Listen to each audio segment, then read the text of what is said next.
Back when I was younger and in college, one of my best girlfriends, she had been in hospital several times, but I didn't know it was because of domestic violence. And she said, I'm nervous all the time. I'm afraid. I'm afraid for my daughter. I'm afraid. I never know what's going to happen one minute after the other. She said, I've got to leave. He did a lot of things that were just not normal.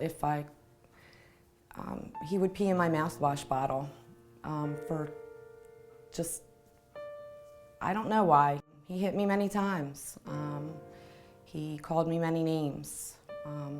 I believed him. I need two hands to count the number of people that I know who have been in an abusive relationship. Women started to call us at our homes and say, you know, we need help. I need help. You know, my husband's beating me. I need to get away. Do you know what to do? We weren't prepared to open the shelter when we opened it. We very much had, and I say this with all due respect, kind of a middle-class mentality. We wanted it to look a certain way. We really wanted it to be a nice, safe environment. But I don't think any of us really understood what safety meant because we had all lived in safe environments. The problem that I see is that, you know, you drive by every household in Penn Ridge or Doylestown or Bensalem. There's a lot of things that go on behind closed doors that we in law enforcement don't know. And there's a lot of issues that go on in the family that really need to be addressed to make a healthier community, a healthier family. And I think that's what a Woman's Place and the partnership that we have with the Woman's Place does. It helps out the family. The police called on a Christmas Eve and basically said, called Pat and said, you know, we have somebody, and ladies, it's time to put up or shut up. I mean, it was that was just the way it was said.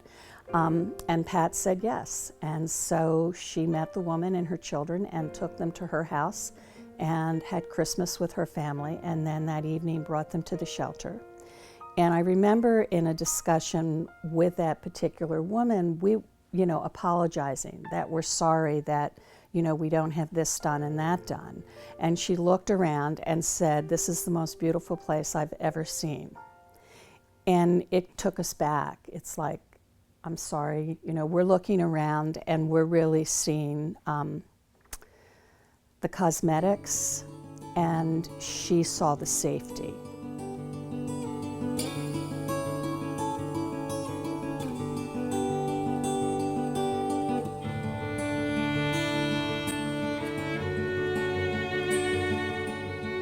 I've thought a bit about the future and today as, you know, compared to back in the 70s, and I think one thing I'm doing right now is celebrating the 35 years because A Woman's Place has gone through amazing growth and change, and they've become so much a part of the community that there's really a community base now that accepts and owns this problem.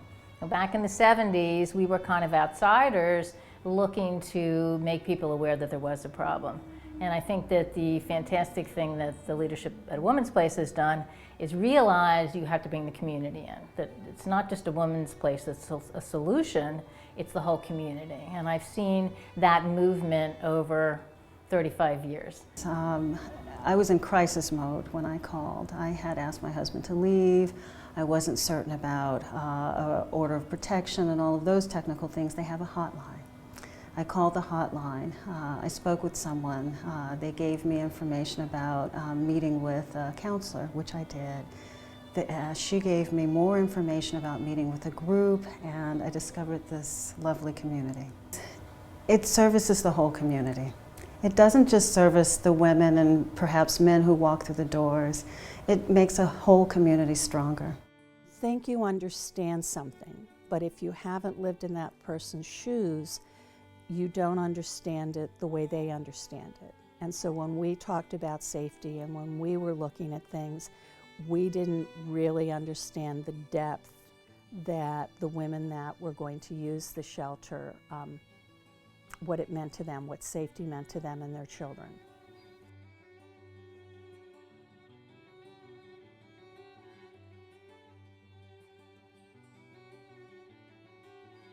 We like to educate everyone because by educating women and men, in today's society, both women and men can be victims of domestic violence.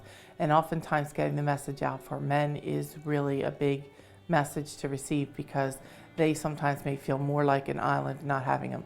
But to anyone out there who's a victim of domestic violence, we want to show them that A Woman's Place is the county resource for them, whether they're helping them with shelter, or whether they're helping them with counseling, or whether they're just helping them with giving them information and a lifeline should they need it. They need to know that A Woman's Place is there. One phone call could save their life or the life of somebody they know. They embraced me. They gave me the resources. They opened the doors for me so that I could get legal help, support groups. My support group was amazing. I have never been and worked in an organization that has so many dedicated women and volunteers and staff, and men too, who are working for one cause, as I have found at A Woman's Place. I think the role that faith communities can play in partnership with A Woman's Place is to be aware of our teaching and preaching, to teach and preach that no one is superior based upon race or ethnicity or creed or gender, that we are all equal, we are all created in God's image and are persons of worth. I had a great counselor, and she did not put me down for my decisions. All she did was to encourage me and just say, Wendy, you're doing a great job as a mother. You did the right decision. It's not too late. You know, your kids can get help, you can get help, and there is hope, and things are going to be okay. By being a nurse and a nurse educator, I work with patients, I work with families, I'm in the community. You know, my colleagues on Beachip or my colleagues here at A Woman's Place, every one of us, even just by mentioning it casually by what I do, oftentimes sparks a question to somebody who will ask another posing question to it. So it's always ongoing education, whether you're in, you know, a social situation, or I'm at the hospital, or I'm at a meeting. Either way, it always offers ongoing education.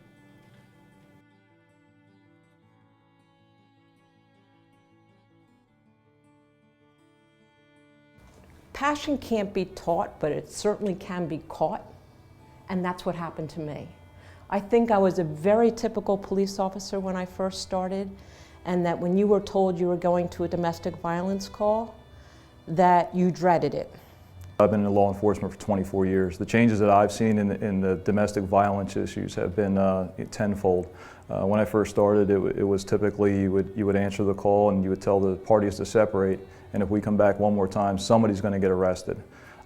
It was something hard for us to deal with because we didn't have that support. We didn't have the bond that we have now with A Woman's Place. Clergy, I think, tend to be on the front line of domestic violence. Sometimes we see it first, as do doctors and nurses. And always make sure the person is in a safe place, and then, if necessary, we'll refer to A Woman's Place.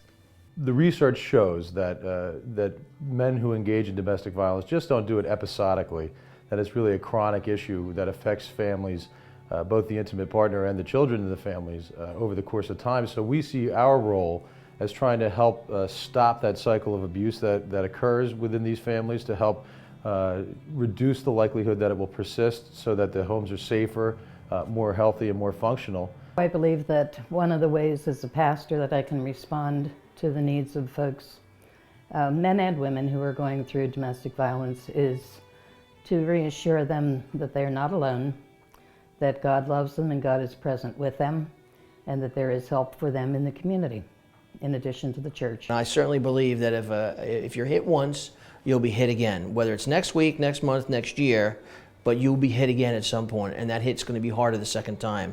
There's no doubt in my mind that happens. And you've got to break that cycle, and the only way to break that cycle is with the advocates from Women's Place. The police they're not trained enough to do that. We can make the arrest, we can get the wheels in motion, and we can get people moving in the right direction, but it's that one-on-one contact that we just don't have the time or the expertise to do, that A Woman's Place, it's that part that brings it to the table. Without the training and the experience that I've gotten from A Woman's Place, I wouldn't have realized that I'm the connection, that I'm the difference between someone who is calling out for help and connecting them to someone that can provide that kind of support. So then we decided she has to get away. So we began to make plans. And I said to her, you know, I'll give you money, you know, just go. If you're that afraid for your life all the time, just go. And she said, no. She says, this week I get paid. She said, I'll get my check and then I'll meet you that morning and I'll leave.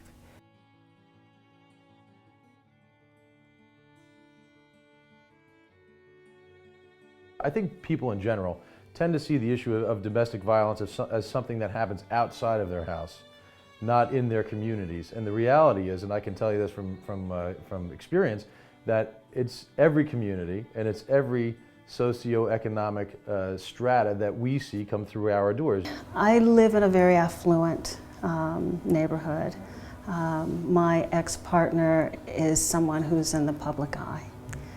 He's someone who has a public persona, and I think people would be surprised given the information that there was abuse in the home. It doesn't matter where you're from, it doesn't matter how much money you have, it's an issue in all of our communities, and the role that I think men need to play in this is holding other men accountable. But in order to address it as a societal and cultural problem, men need to talk about it to, you know, if they have a friend or someone who's displaying abusive behavior, or even just to kind of discuss what a healthy relationship looks like, they should be doing that. People can get involved with a woman's place, offering whatever talents that they happen to have.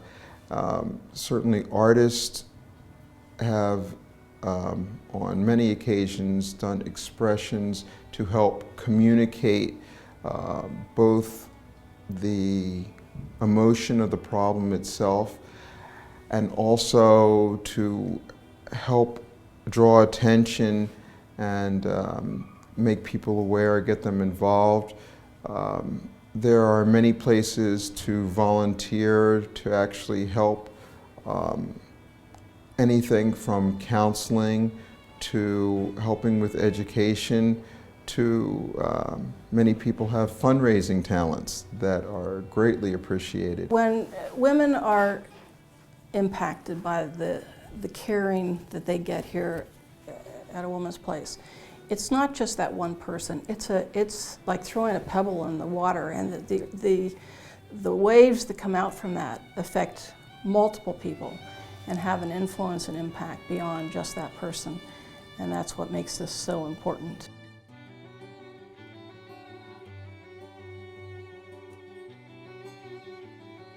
That morning, she went to work, I went off to school. We were supposed to meet that afternoon around about 12 o'clock. She had dropped me off at the train station. I got off the train and I waited and I waited and I waited. My father came and I said, "What are you doing here?" And I explained to him why I left my car. He said, "Get in the car." I said, "Something wrong with Mom? My sister, brother?" He said, "She'd been shot in the head." And she was running in the parking lot, screaming for help. And no one helped her. She died that day. I just blame myself for so many things that I could have done, should have done. A friend of mine at work said, "You know, Leona, there's a place. It's called a woman's place. It helps women with the same problem your friend had. You need to go."